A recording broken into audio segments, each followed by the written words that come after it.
Zoom recording. All right, Aisha, take it over. All right. Hi, everyone. I am your program facilitator for this amazing program launch. My name is Aisha Nyla White. I'm originally from Pittsburgh, Pennsylvania, but I'm currently based in Washington, D.C.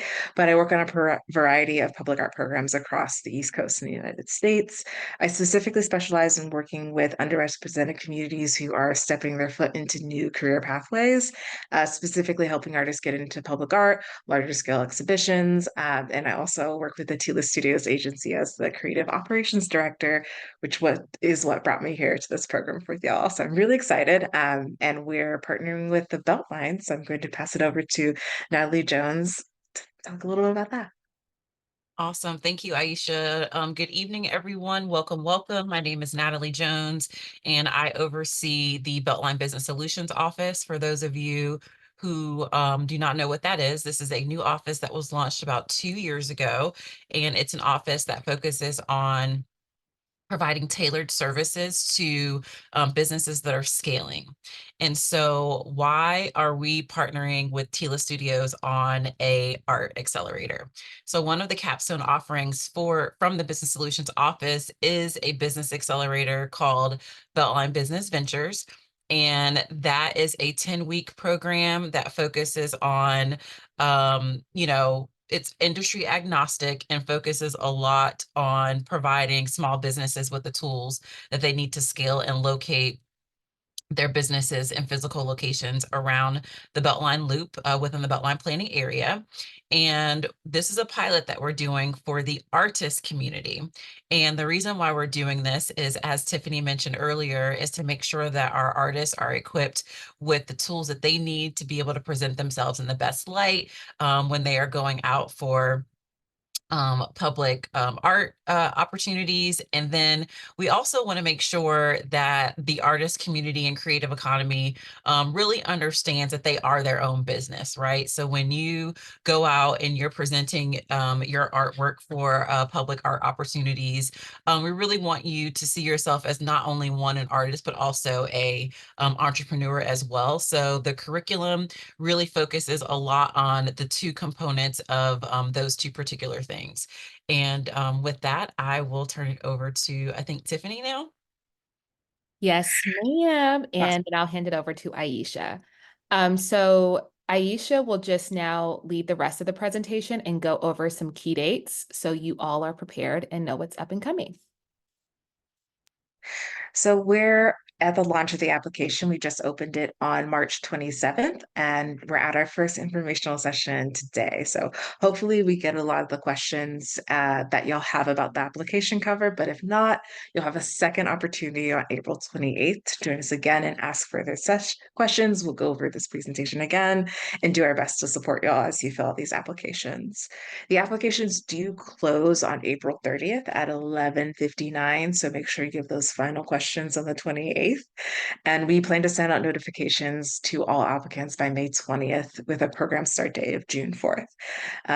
For the participants as accepted into the program, it's every Tuesday, 6:30 to 8:30, starting June 4th with a break for the week 4th of July, with the program closing on August 6th, with a graduation reception with our facilitators and partners in event space. It's going to be great. We're really excited to have everyone together, and we hope we can have as many people to hang out with us in this program as we can. The program will be accepting 20 applicants this year is our aim as well.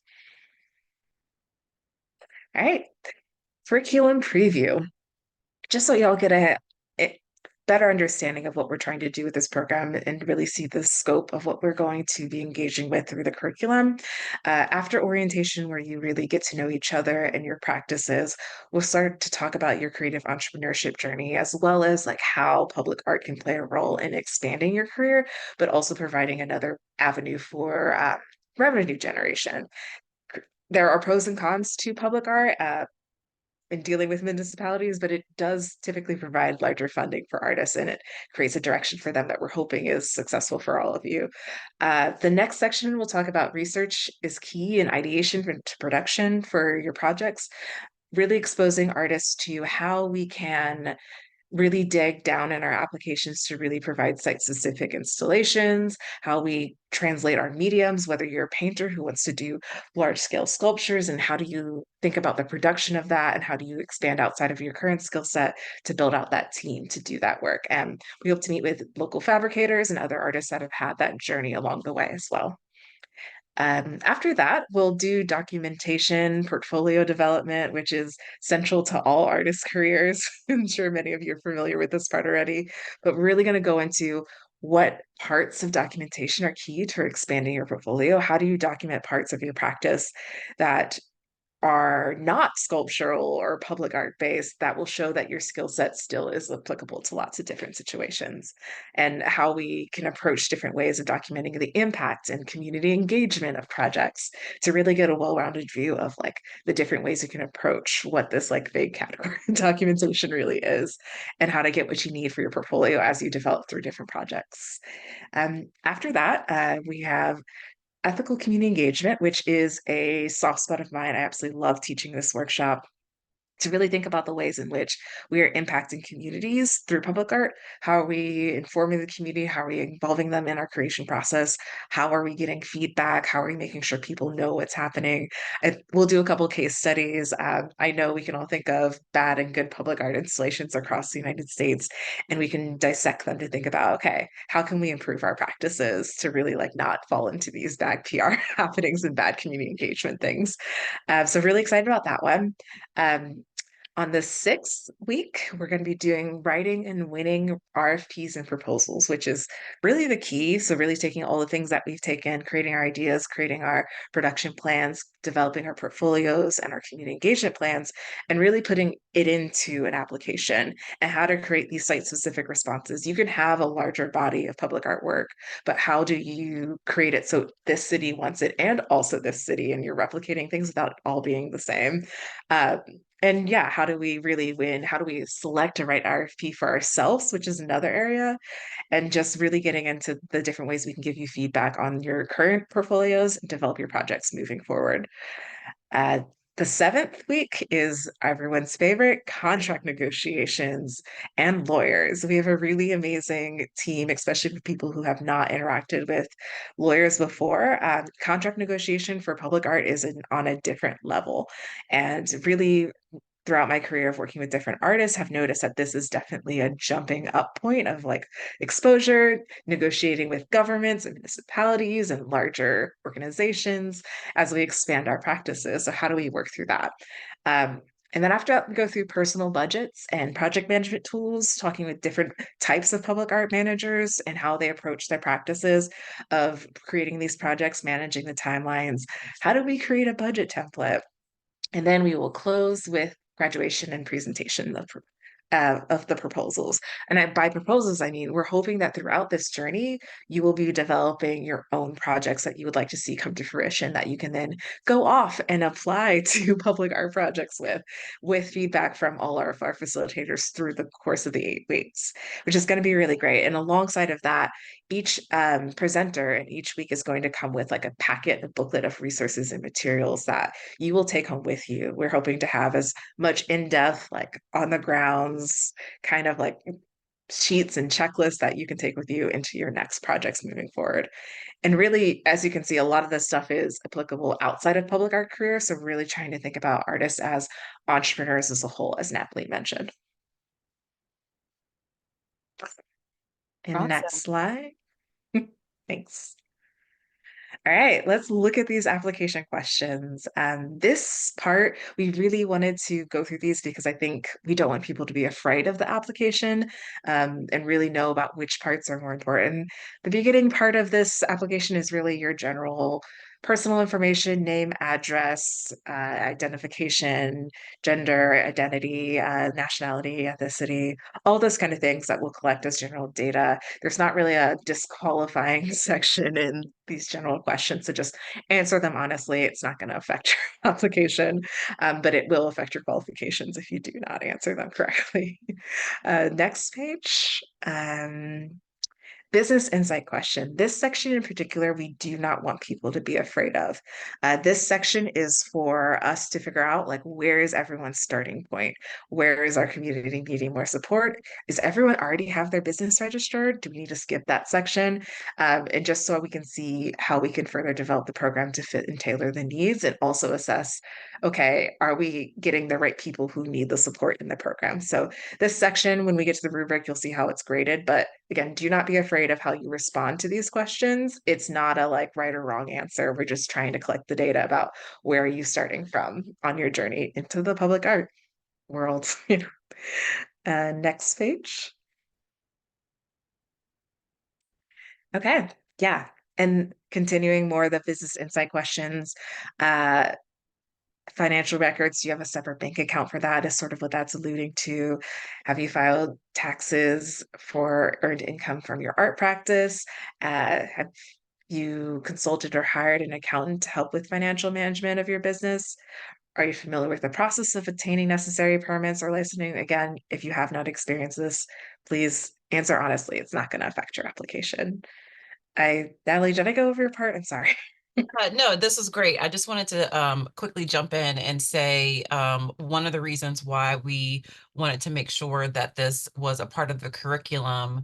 I did not mention this in my introduction, but when I first joined the BeltLine, I was in a different role. I was the project manager for a program that we have here called our Facade Improvement Grant Program, Business Facade Improvement Grant Program. And that is a program where we pair local artists and makers with the business community. And the artist and the business owner work together to create a design that improves the facade of that particular building. Or business rather. And one of the things that we've seen with those proposals and when we're working with artists are things like, you're getting a $40,000 grant. How do you file your taxes? What does that mean for you? And one of the things that the BeltLine requires is that you have an actual LLC in order to receive a grant from us.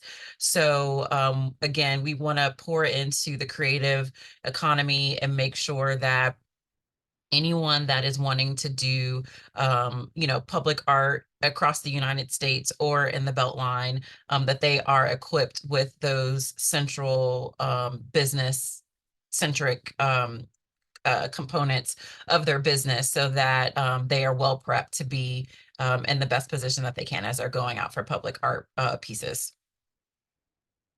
Exactly. Thank you, Natalie, for that clarification and insight into past programs and how we got to where we are, which is great. And then a few other questions on how do you currently access capital for your practice? Are you currently enrolled in healthcare? I think both the Beltline and the city both really care, as well as TILA, about the general health of artists, and healthcare being a very important key to successful entrepreneurship. And how can we release hurdles for that? And how can we expand ways that people are accessing capital as well? So lots of free questions. Please don't be afraid of them. It's going to be good. All right. Artist profile. Um, we are looking for artists, so we are asking for artist profile information. Um, we are not judging on like the type of artist that you are. We think this first question is selecting information. I personally, as like a public art consultant, believe in anyone's, regardless of their medium's, ability to move into public art. Y'all are creative. We're not going to disqualify you because you're a photographer. Please just select and let us know what's best for y'all. And we want to know, have you applied for the Beltline before? And was your project awarded if you have applied for the Beltline as well? And we'll go over details of that in the reading section. Additional for the application, the general like body text of it, most of the meat is in these. We're asking for a 500-word artist bio, a 500-word max upload of your artist statement, general practice statement, and your approach to public art if that is necessary or something that you've experienced before, but I think a general artist statement will be fine. If you have an artist website, please share it. That's not required for this application. Some people use social media exclusively instead of websites. That's totally fine. We have an option to share that as well. And then we're looking for a minimum of 5 images or projects, or up to 10 for your work samples in a singular PDF document. Inside of that, 1 sentence description of each of the project. It can be individual works, a public art project, solo exhibitions, commissions, brand partnerships, art installations, really the full gamut of your practice, but minimum 5, maximum of 10, and very short 1 sentence descriptions, please. And the last is, are you able to commit to the program, the weekly, virtual, and in person, because this program is hybrid. The program is held on Tuesdays, 6:30 p.m. to 8:30 p.m. And just committing to all of the dates that are in the question, which is June 4th, 11th, 18th, 25th, July 9th, 16th, 23rd, 30th, and August 6th. Awesome. All right. The last few questions are inside questions. They're 150 words max, each of them. These are how we're sort of like getting more insight into you as a practitioner. Where are you trying to go in your career? The first one, how will this accelerator program benefit you in this particular moment in your career? And what are your goals for the next 3 to 5 years? And a successful reply to this question will really include how you see public art navigating and boosting your career, or at least in your expansion of your career for the next 3 to 5 years, and how this accelerator in particular will help you expand and how you benefit from it. And sort of answering that guideline of, I would benefit from this program because I would like to do this with my career in the next 3 to 5 years. And I'm really interested in these parts of the program is a great way to approach it as like your outline. Again, 150 words, try and keep it concise, really make sure you're getting to the point with that one. Question 33, have you explored different avenues for showcasing and selling your art? And if so, what have been the most effective strategies and what have been barriers? This question, we're definitely really interested in seeing what is holding you back in your career? Where are you looking for support and growth around? And what can we help you with to remove these barriers that are reaching your career? And how can the accelerator program sort of play a key role in that? And also just curious, like, are you really putting time and effort into making your career successful, showcasing and selling your art, to sort of get to know your commitment to your practice? And question 34, how have you balanced the artistic integrity of your work with the practice aspect of running a business, such as marketing and finance? And this is probably one of the harder questions on the application. I find it hard, but it is totally doable. It's about balancing your commitment to your practice and your artistic vision and your commitment to whatever the values are in your practice, while also maintaining a business strategy, and how you align those two with each other. So what is your approach to being an arts entrepreneur overall? And like, what is the balance between like what you care about as an artist and how you support your livelihood at the same time, if you were full-time? And what, if not full-time, how does that play a role in your current career trajectory? And how does the BeltLine program fit into that plan? Okay, I think next slide. I think that's it, but I do want to just give a moment of pause right here, just to uplift if anyone currently has any questions about the insight questions, the application questions before we get into the rubric. Awesome, thanks. Yeah, let us know. Feel free to unmute yourselves or drop in the chat or raise a hand. All right, I see Jordan. Hi, Jordan. My brother's name is Jordan, so I love seeing a Jordan. All right, go ahead. You have the first question, then I'll hand it over to Michael afterwards. Okay, cool. Yeah. And excuse me, I'm a little congested right now, but you were speaking about artist statements. I forgot what question it was, and I may have been an artist statement some time ago, but I really don't quite remember exactly like what is contained in an artist statement and kind of like what am I looking to get across in that statement? That's a great question. Thank you for asking that, because I think will be helpful for multiple people. An artist statement, there's a difference between the artist bio and the artist statement.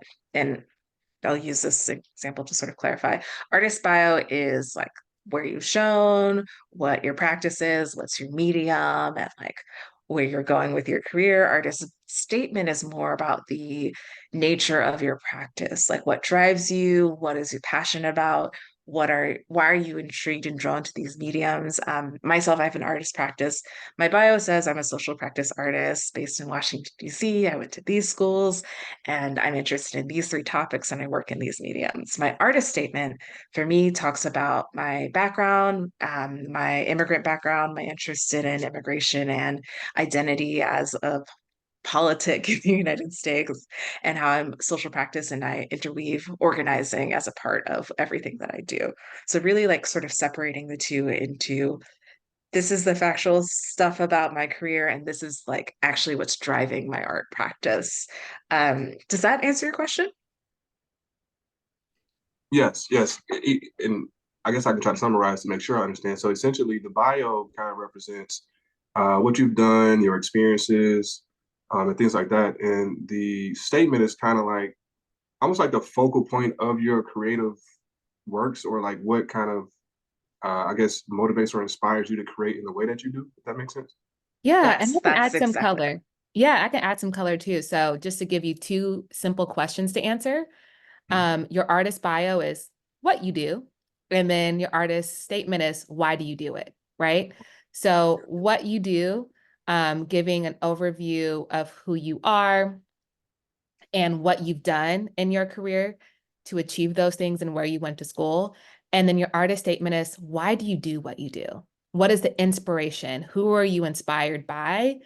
From historical context or contemporary context, and then adding why you approach the work and the way you do it, and then what you hope your work achieves. So the why, what is driving your why behind your creative practice? Got you. Thank you. Thank you so much. That between both of you, both of your answers, that really like clears it up. I have no more questions after that one. Okay, and we can also share a simple, I know the artist statement trips a lot of people up, but we'll share in the follow-up email in a sample of an artist statement just to add some more context for you if that helps to support you further. Okay. Yeah, I'll look out for that. But again, thank you. And Tiffany, and is it, I'm trying to go back to the Aisha. Aisha, yeah, thank you awesome. for clearing that up. No problem. Michael, and then we have Joelle next. Okay, I think my question is just so since there's limited availability, like there's only 20 people who can be in the program. So can you give a general idea of what you would be looking for when you're selecting these? I can. Tiffany, do you think it'll be useful to go over the rubric in it while I'm answering this? Oh, yeah, sure. We'll go ahead and jump to the rubric, and then Yeah, Joelle, once we give this answer, we'll go back and you can ask your question. yeah, great. Okay, perfect. Alrighty, so the rubric, and Michael, feel free to drop in the chat if you still have questions after I go over this and don't cover everything. But I think this will help sort of clarify how we're weighting the applicants and how it's scored. We want to be as transparent as possible. Um, the first part, like I said, the general questions, do you meet the requirements? If you answer that full section with all of your information, you get 5 points. Like automatically. Professional and business need is the next category that we are rating people on. The questions 11 through 12 on the application are scored on a scale of 1 to 5 on business needs. 5 being could use more support in their career, and 1, they're already up and running and established. So to your question, what are we looking for? We're looking for people who need the support to get to the next level, people who will be impacted by the business training, as well as the exposure to different ways of existing in the public art realm, versus someone who's already had several public art commissions and doesn't really need the support as much as someone else does. But that doesn't mean you're not going to be accepted into the program. The next section, which is availability and time commitment, which was that one question. Are you available 6:30 to 8:30 p.m. on Tuesdays throughout the entire program? And if you're available, that's another 15 points on the program. The next section is history and dedication to practice. So we'll take your bio, your artist statement, and it questions basically 24 through 27, each point being worth about 5 points, to sort of decide, or our juries will decide whether you fit on a scale of 1 being your unclear practice, your dedication isn't quite there. 5 being you're clearly dedicated to the practice, you have a clear artistic philosophy and a sense of investigation in your practice. What we're looking for in this area is really people who will take this and continue on with it. We don't really, if you end up changing careers afterwards, no one's going to blame you, but really trying to focus on folks who like want to go into public art and they like could use the support. The next question will be quality of previous work. So we're judging the quality of the work samples. Quality is a vague word for art in general, but more like, are you well documenting your work? Are there good quality? Are you putting good materials into your work? How is the current state of your body of the work? And does your work need improvement? So it's on a scale of minimum of 5 points for poor quality work samples at 5, and 25 excellent work samples, presentation of portfolios put together well. And we're also evaluating the work experience that you've put in so far into your career to really sort of talk about we are dedicated artists. And then the next section is demonstration of a need for resources. And this is the last three, 29 through 32, each question worth 10 points. Does the artist have a clear plan on creative entrepreneurship? Are they in this pathway of a creative entrepreneur, of a public artist? And can we support that through this program? Tiffany, Natalie, any other points that I missed in this? No, and overall, you can score a possible 100 points. And you see it's incremental by the insight questions being weighted the highest, and then subsequently your portfolio that you submit, and then your bio and artist statement. And then obviously making sure you're available for time and commitment. We will say you are allowed to miss 2 classes. We know it's summertime. You've already probably have pre-planned trips. So you can miss 1 virtual and 1 in person, but that is maximum. And then you are disqualified from the program afterwards and will be considered non-compliant. So just wanted to uplift that for anyone who is considering like, man, I've already had something planned for July 9th and I'm not going to be able to make it. That will be excusable, but that will count as 1 missed class and we will be taking attendance.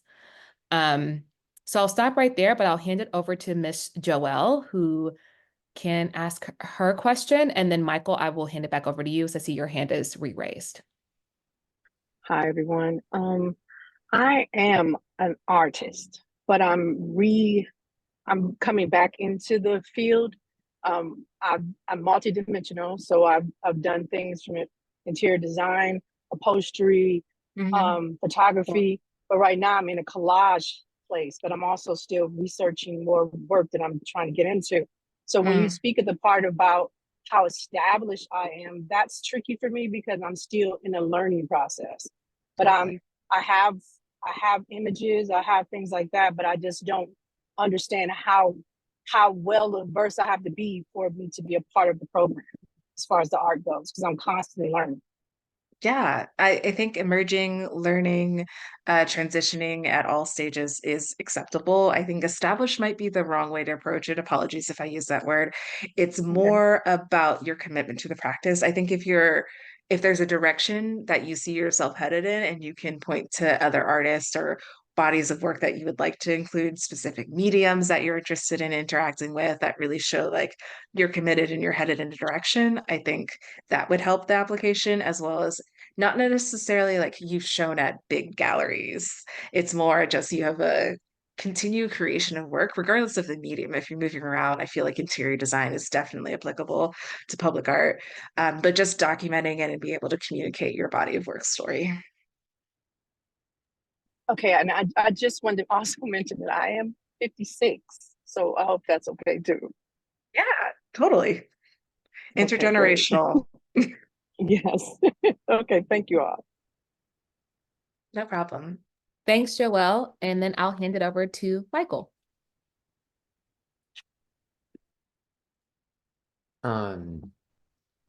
I'm not sure I have another question. I think I just left the hand raised. Okay. But It's okay if you don't. the question you just answered helped me too, because I feel that same way. I feel like I am just learning. I'm learning a lot Ah, of things. I'm trying to take in all I can and everything. And so, like I look at this giant, like in this photo, this giant metal and glass work that I've seen on the BeltLine, and it's so beautiful. And I think, oh my God, that is so massive. Um, is there a size that, okay, so I don't know if this is a relevant question. Like what are are there dimensions of art that, an artist Mm. has to be thinking about? I think that's hard. That's a hard question. I would say yes, we'd love to see if you've done installations on a larger scale. But it's not necessarily a requirement. I think I've worked with artists who have been textile artists, then have gone to be metal sculptors through the fabrication and becoming an artist. It's more about like, is your body of work able to translate into public art? Less about like, are you in the right medium? Because part of the program is exposing you to fabricators, which is how you fill those gaps and building on a team for where you are not talented.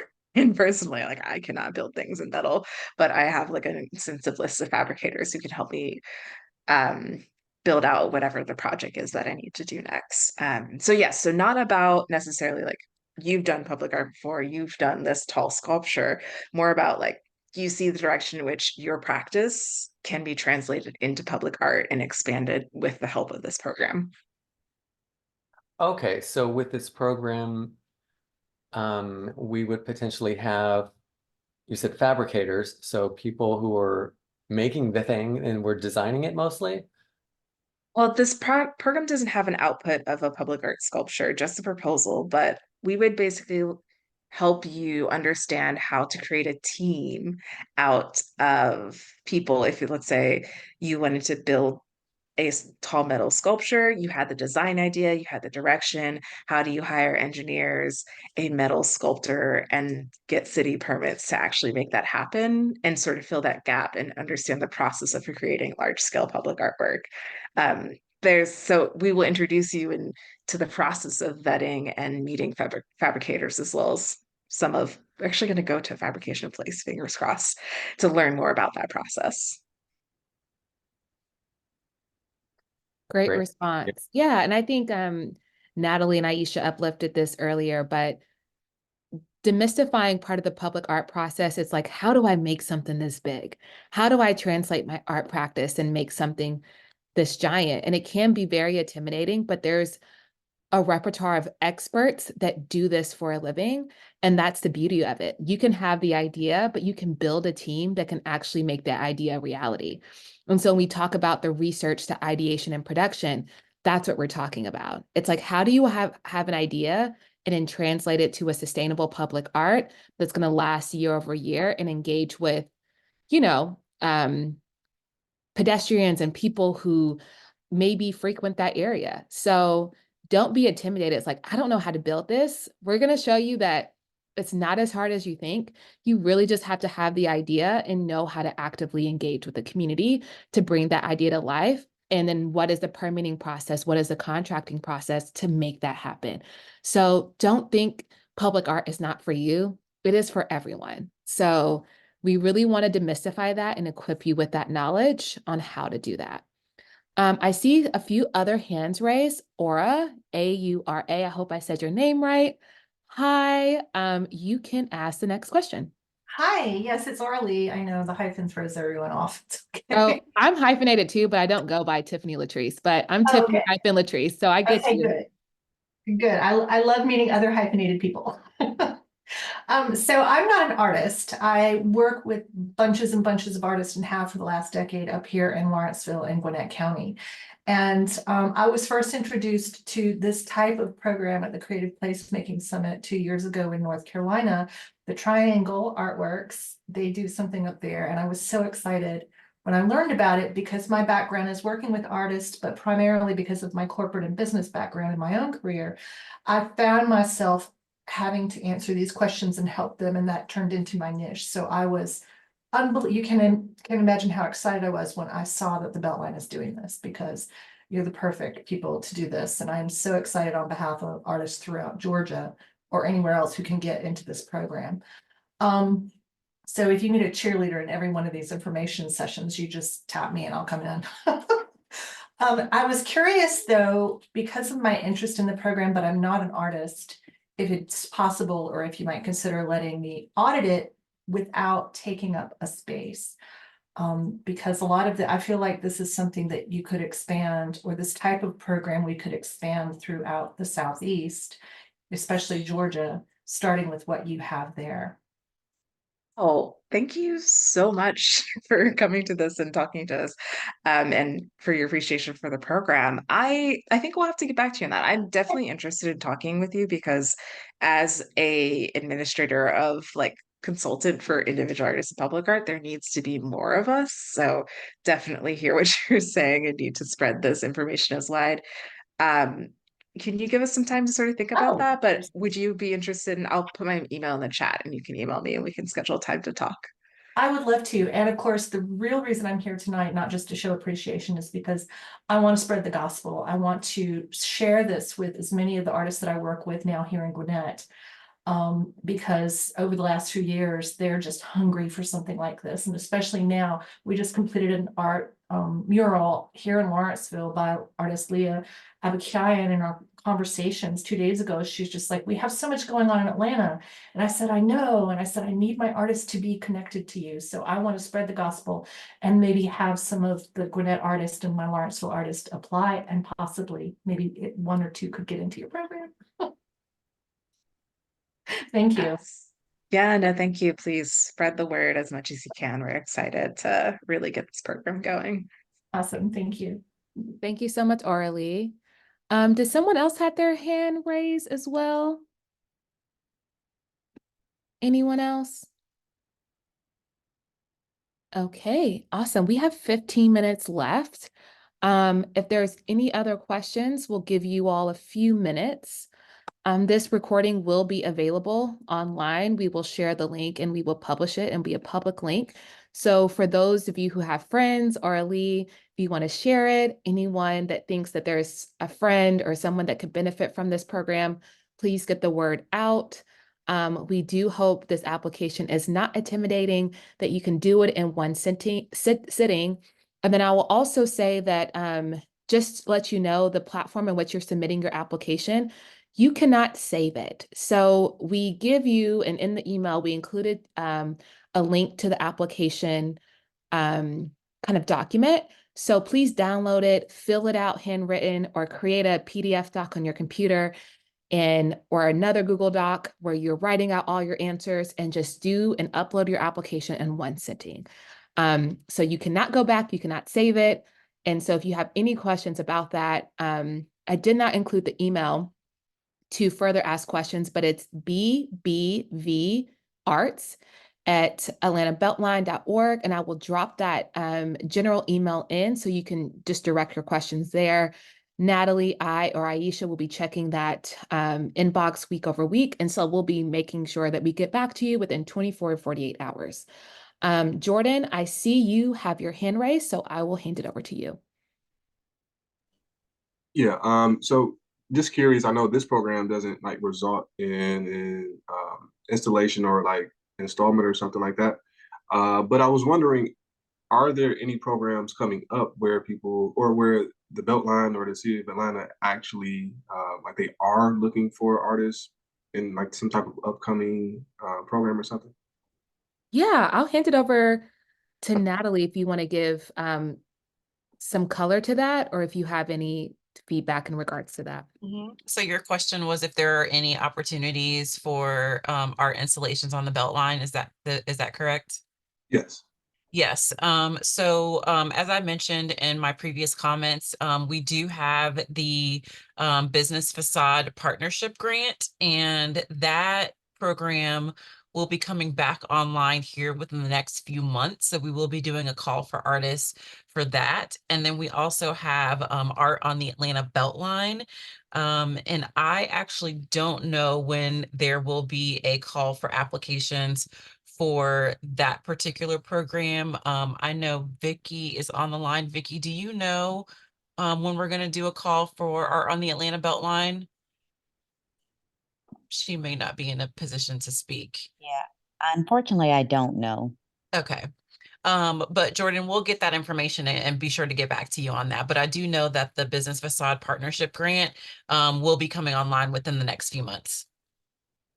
Okay, cool. I'll look out for it. I know, like, because I'm on the Beltline all the time, and I always see different like postings, and I even follow the IG page too. So I'm pretty good with kind of keeping up with what's going on. But I'll definitely keep an eye out, like either on the IG or maybe even my email. Absolutely. Thank you so much for that. Thank you, Jordan. And as you are throughout the process, yeah, please stay in touch on the Atlanta Beltline, Instagram, and we'll be sure to share resources as well and opportunities that are up and coming. I saw Anthony had a question in the chat about why we use the word practice versus business. That is a great question. I use it interchangeably, but I look at artists as creative entrepreneurs. You are in the business of generating income through your art. And practice to me means the ways in which you make art. What does your practice consist of? So your artistic practice is your day-to-day operations of your creation and production of your art. Your business is really about how do you generate income for your artistic practice. So that could be selling original art, selling prints, and other things, doing artist markets, having a gallery representation or management. That is how you are executing your creative practice. Does that help, Anthony, or do you want? Oh, I like that. Awesome. Yeah, but all in all, you are a creative entrepreneur that has an artistic practice in how you do and create your artwork. Joelle, did you have another question or are you all set? I see your hand is still raised, but I wanted to make sure that you are covered. Oh, I didn't have any additional questions. I just didn't stop my hand from being raised. But my mind is churning. Awesome. Well, y'all, happy 404 Day for those of you who celebrate. I have not celebrated today. Thank you for your time, your energy, your thoughtfulness that you brought to today's informational session. It was super inspirational for us because Natalie knows we've been working on this project for a long time. So to see you all show up and be excited that this is happening, thank you, thank you, thank you. We're super excited to read your applications, get them in early. Natalie also dropped the email where you can direct any additional questions. Again, we will send the link to the recording. For those of you who are still confused about the artist bio and artist statement, we'll also follow up with samples first thing tomorrow morning to those who've registered to today's informational session. So without further ado, thank you so much. And I will stay on until the last person drops off, then I'll end the recording. Thank you all so much. Can't wait to read your submissions. Have a great evening. All right, have a good evening, everyone. Thank Thank you. you, Happy everyone. 404 Day.